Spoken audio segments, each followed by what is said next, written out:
किसी ने बड़े कमाल की बात कही है कि 84 लाख योनियों में केवल मनुष्य ही पैसा कमाता है। और उस पर कमाल की बात यह है कि जानवर कभी भूखा नहीं मरा और इंसान का जीवन में कभी पेट नहीं भरा। एक बार एक गांव में एक व्यक्ति रहता था और वो भगवान की बहुत तपस्या किया करता था, भगवान का बहुत बड़ा भक्त था। तो भगवान ने उसको एकदम सपने में दर्शन दिए और उससे कहा, मैं तेरी भक्ति से बहुत प्रसन्न हूँ, जो मांगना चाहता है बता। तो उसने कहा कि हे प्रभु, आप मुझे एक ऐसा वरदान दीजिए जिससे कि मैं जो सोचूं वो तुरंत हो जाए। भगवान ने कहा कि ठीक है, लेकिन मेरी एक शर्त है, जो भी तू मांगेगा उसका दुगना फल गांव वालों को मिलेगा। उस व्यक्ति ने कहा कि ठीक है, कोई बात नहीं। तो भगवान ने तथास्तु कह दिया और उसको वरदान मिल गया। अब अगले दिन जब उसकी आंखें खुली तो उसने सोचा कि भाई क्यों ना इस्तेमाल किया जाए इस वरदान का। तो उसने कहा कि हे प्रभु, मुझे 2 मंजिल मकान की ज़रूरत है, मेरा 2 मंजिल मकान बना दीजिए, आलीशान मकान। अब उसका मकान तो बन गया, लेकिन पूरे गांव में सबके मकान 4-4 मंजिल हो गए। अब जब वो गांव में घूमता और उन 4 मंजिलों के मकानों को देखता तो अपने मन में सोचता कि वाह, तपस्या मैंने करी और मज़े गांव वाले ले रहे हैं। अब इस बात को सोचकर बड़ा परेशान हुआ। फिर उसने अगले दिन आंखें बंद करी, भगवान से प्रार्थना करी कि हे प्रभु, मुझे एक गाड़ी की ज़रूरत है, मुझे एक अच्छी सी कार दिलाओ।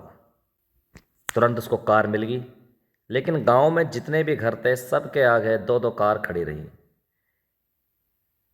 फिर उनको देख के उसको बड़ा दुख हुआ कि बताओ, तपस्या मैंने करी है, भक्ति मैंने करी है और गांव वाले फ्री फंड में मज़े ले रहे हैं। तो उसने सोचा कभी कुछ ना कुछ तो करना पड़ेगा। उसके पास के गांव में एक व्यक्ति रहता था, बड़ा ज्ञानी था। वो उसके पास गया और उसने अपनी समस्या बताई कि भाई ऐसा ऐसा बात है, मैंने जो है भगवान की तपस्या करी है, मैंने भगवान के दर्शन भी किए हैं, उनसे वरदान मांगा है, लेकिन मेरे वरदान का जो फल है वो मेरे गांव वालों को मिल रहा है और दुगना मिल रहा है, कोई रास्ता बताओ। तो उस व्यक्ति ने कहा कि इस बार तो भगवान से कहना कि हे भगवान, मेरी एक आंख फोड़ दो। बस वह घर गया और उसने भगवान से कहा कि हे प्रभु, आप मुझे एक आंख से अंधा कर दो। भगवान ने कहा तथास्तु, और पूरे गांव वाले अंधे हो गए। तब उसको बड़ी शांति मिली मन को कि हाँ, अब ठीक है, अब कोई परेशानी नहीं है। तो ऐसा ही हमारा जीवन है। हम लोग अपने बारे में कम, दूसरों के बारे में ज़्यादा सोचते हैं। हम ये सोचते हैं कि भाई अगर हमारे पास कम पैसा है तो उसके पास ज़्यादा पैसा क्यों है। हमारे पास अगर एक गाड़ी है तो उसके पास 2 गाड़ी क्यों है। हमारा मकान अगर 1 मंजिला है तो उसका 2 मंजिला क्यों है।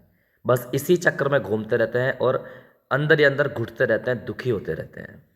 जीवन में अगर सुखी होना है, मन को प्रसन्न रखना है, तो दूसरों के बारे में सोचना बंद करो, अपने बारे में सोचो।